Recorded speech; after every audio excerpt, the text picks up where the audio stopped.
Suzanne, Chris Krebs, the former director of Cybersecurity and Infrastructure Security Agency, said that whoever is behind this hack is, quote, running the 2016 playbook, and chaos is the point.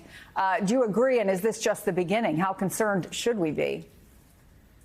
Hi, Chris. Yes, I do agree. I was Chris Krebs' predecessor running that organization in 2016. And this does indeed, of course, have many of the hallmarks of that hack and leak operation. I do think it's important that, as you all have noted, that we need to be careful because we don't know all of the facts here.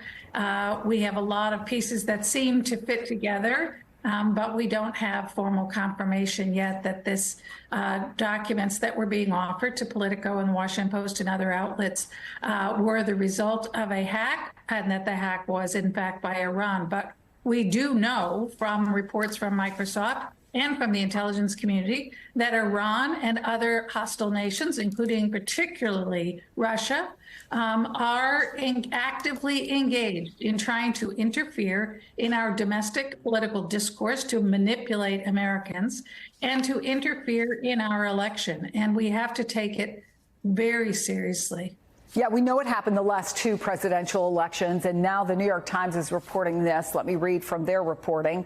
While American intelligence officials say they have little doubt that Russia wants to see Mr. Trump return to office, Chinese hackers, they say, seem uncertain how to play the election. They have reason to dislike both Mr. Trump and Vice President Kamala Harris. What do you make of that? Well, I think it's important for us to remember that this doesn't just have to be about hostile nations choosing a candidate and then doing what they can to favor that candidate or to go against the other candidate. All three of these nations that we worry most about, Russia, China, and Iran, have as a shared goal to exacerbate the divisions in our country. So all three of them, including China, are engaged in influence operations and propaganda efforts around divisive issues in our country to polarize us even further and in some cases to incite violence. The intelligence community has indicated that Iran has a goal of inciting violence. Russia has talked about tapping into the protest potential of the population, and that's a key goal. Their second goal related to that is just to sow chaos in our country. And undermining the public's trust in the integrity of the election is certainly a very powerful way to do that. So we need to understand that these efforts are broader than just choosing a candidate, and not let these countries get away with this. As I said, Suzanne, this is at least the third presidential election, right, where we've had these kinds of issues rise up. Are we getting any better at it as a country? Are campaigns getting any better at it? What should we be on the lookout for?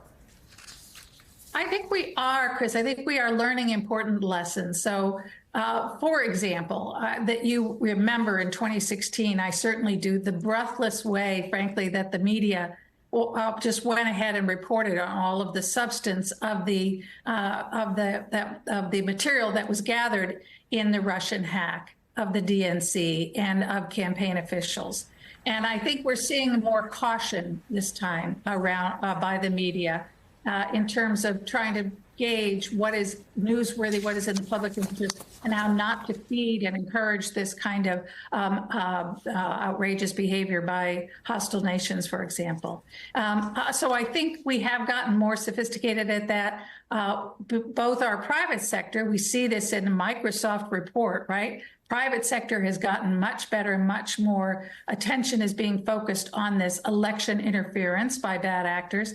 And our government has also gotten much better at detecting these things. Certainly Cybercom at NSA. In the past, we've seen where they have done a good job of disrupting information operations. So we have gotten better, but this is going to continue to be a threat, and we have to keep our guard up. Suzanne Spalding, thank you.